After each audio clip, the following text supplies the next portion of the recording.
I grew up in the 1950s, in the 1980s. That's an odd sentence, so let me say it one more time. I grew up in the 1950s, in the 1980s. My hometown of Clearfield was, and very much is, a small rural community in western Pennsylvania. There are lots of ways I could describe my hometown. Small, inviting, safe, home. These and many other words come to mind when I think about the community where I was privileged to be born and raised. In 1966, Clearfield was one of the winners of the All-American City Award, given annually to the top 10 cities in the United States. Though my childhood spanned the 1980s, Clearfield was blissfully behind the times. As residents, of course, we knew this. We joked about it. We also sometimes lamented it. The youth were particularly frustrated by the backward nature of my hometown. So it was common to hear my peers talk about getting out and moving on. And yet, despite such talk, deep down in the guts of the community, most residents carried with them an unspoken pride about our stubborn commitment to an older and slower way of life. Though I had little reason to think about it as a kid, it turns out that my hometown is actually an energy community with a long connection to coal mining, energy production, and all the other bumps and bruises that come along with being a rural energy community over the last century. One of the most vivid memories from my childhood is from an otherwise unremarkable day when my dad took me on an impromptu tour of the local power plant where he worked. He'd forgotten something at the end of his shift and asked if I wanted to tag along to retrieve what he had forgotten. So off we headed to the power plant in a beat-up Buick LeSabre that my dad bought from his father for $1. For decades, my dad was a proud member of the International Brotherhood of Electrical Workers, IBEW 459. I can still remember the hats that he wore, tagging himself as a member of that distinguished brotherhood. For most of my childhood, my dad was part of what is called a mobile maintenance crew. This crew is a division of the Pennsylvania Electric Company, and though he was stationed near my hometown at the Shawville Generating Station, my dad regularly traveled throughout Pennsylvania, bouncing from one facility to another, maintaining an endless network of conveyor belts, scrubbers, turbines, and generators. My dad came from a long line of similar folks, plumbers and pipe fitters mostly. In a way that I now find poetic, my grandfather was a boilermaker who actually built the plants that my dad would eventually service. Mostly my dad maintained coal-fired plants, but he also worked on gas-fired plants and hydro facilities. He even did a stint at 3 Mile Island with a radiation counter hanging around his neck and wrapped in layers of protective gear. My dad worked on the one remaining unit that was still intact after our nation's largest nuclear disaster. As I think about my tour of Shawville Generating Station all those years ago, I can remember driving into the plant. I recall going through security, the checkpoint, and thinking how special my dad must be, that security guard would let him through with only a smile and a familiar nod. In my mind's eye, I can see my dad explaining how these huge mountains of coal came from an endless stream of rail cars. He explained that the coal was dumped out, sent up a conveyor belt, crushed into a fine powder before eventually being blown into an enormous furnace. Inside the plant, he showed me a boiler, explaining how the powdered coal was burned to turn river water into steam. He pointed out the intricate network of pipes that lined the inside of that boiler, each pipe containing water becoming steam that once at the proper pressure would be converted into mechanical power by turning enormous turbines which rotated the generator. We walked alongside a row of such turbines, loud, shrouded humps of metal, each whirring inside and turning a huge rotor. My dad explained in his own peculiar way how the wisdom of the universe was displayed inside such machines, and how a deceptively simple dance generated the electricity that powered our nation, that powered our homes, that powered our businesses, and even our identity as a people. I don't think I really understood it well at the time. In fact, I know I didn't understand it well at the time. But as I grow older, I'm now able to recognize a sense of pride and even dignity in the work that my dad did. It was hard, punishing work. It aged him prematurely and left his body in perpetual pain. During an outage, he regularly worked more in the 6 months that outage consumed than many men work in a year's time. The stress of the work undoubtedly contributed to a massive heart attack at the age of only 44. Beyond all odds, he miraculously survived, thanks to some combination of divine favor, a helicopter ride to Allegheny General Hospital, and of course, the wonders of modern medicine. And then, within a few short months, he returned to work at the power plant. Reflecting on this core childhood memory, I can now understand that the complex machine of the power plant wasn't just a series of complicated gadgets that were strung together. Yes, these plants were a marvel of human ingenuity and American industry.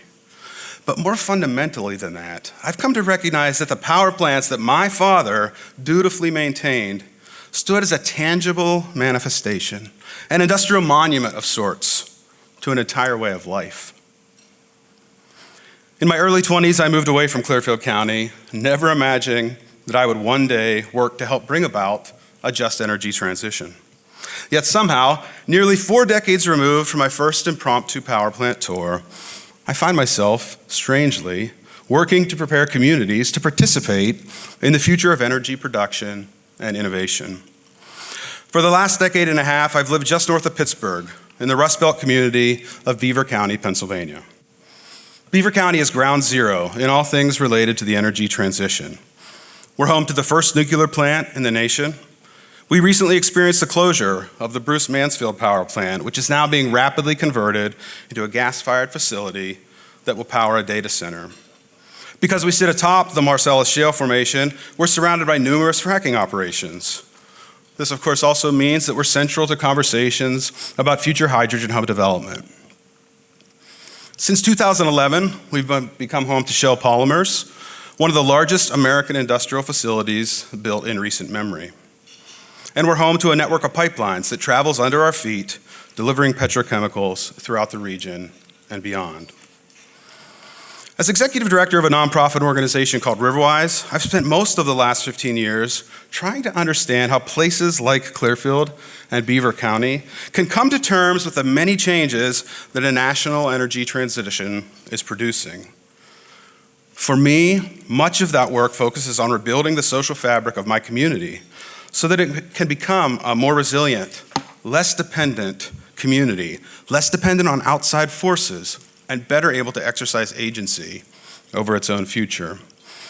With these goals in mind, early on, I started a community bookstore. I created plans and secured funds to build a community park. I helped to launch a children's museum. My organization is also working to create better coordination in our regional food system. We support a growing network of local artists, and we lead extensive community outreach, education, and organizing efforts about a wide range of community issues. Over the years, RiverWise has helped to guide community conversations about national and global forces that shape places like Clearfield and Beaver County.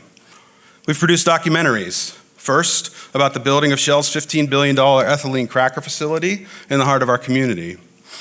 And since February of 2023, we've been slowly and carefully documenting the ongoing story of Norfolk Southern's East Palestine train derailment, which took place only 600 feet from the Beaver County line. We engaged in intentional thought leadership about issues facing our communities. We launched a community storytelling network, and we're reinventing local journalism in a way that can best serve our residents. More recently, RiverWise has been supporting a series of energy-related projects. Some of this has involved planning work, like when we developed a plan to solarize all municipal assets for a local community. Lately, we've been engaged with renewable energy companies who are interested in providing community benefits as part of a new series of development projects in our region. And thanks in part to generous funding from the Just Transition Fund, RiverWise initiated the RISE project, an initiative that was twice funded by the U.S. Department of Energy to rapidly accelerate solar adoption in several rural communities in Beaver County. As part of the RISE project, we're solarizing a public high school, a municipal complex, and a children's museum. Although I never set out to do work related to the energy transition, somehow I've become inescapably enmeshed in a community whose story has been shaped for generations by energy-related issues. Beaver County and places like it aren't just in an energy community. Places like Beaver County are energy communities. Through and through, whether they realize it or not, the creation, deployment, and utilization of energy resources has been so very central to their identity that, like a fish in water, they often don't realize that it's the medium in which they live. Along the way, I would like to think that I've learned a thing or two about what it means to be part of an energy community.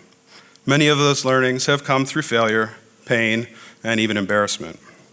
Over time, I have come to understand that bringing about a just energy transition requires way more than just building power plants, decentralizing energy production, reshaping policy, or incentivizing innovation. At its core, a just energy transition requires nothing less than a revolution in the hearts and in the minds of people like my father, like his father, and like their union brothers and sisters, who through generations of enculturation have come to understand the production of energy as a way of life. To a generally progressive 48-year-old like me, a solar panel seems like a cool new kind of technology that can provide hopeful opportunities for energy communities. But for people like my father, a solar panel is decidedly not a value-neutral piece of technology. It is instead a stark admission that a way of life once so central to his story has indeed reached its apex. It's a reminder to people like my father that the kind of working class people from which he descended are no longer required in the same way to fuel our national story. To my father, such innovations are not primarily an emblem of progress.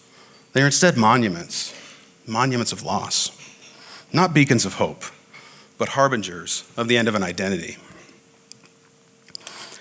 It's taking me lots of time and even more discipline, but I'm slowly coming to realize that I must become more understanding, more shrewd, and more compassionate about just how revolutionary a just energy transition will be for so many good and noble people.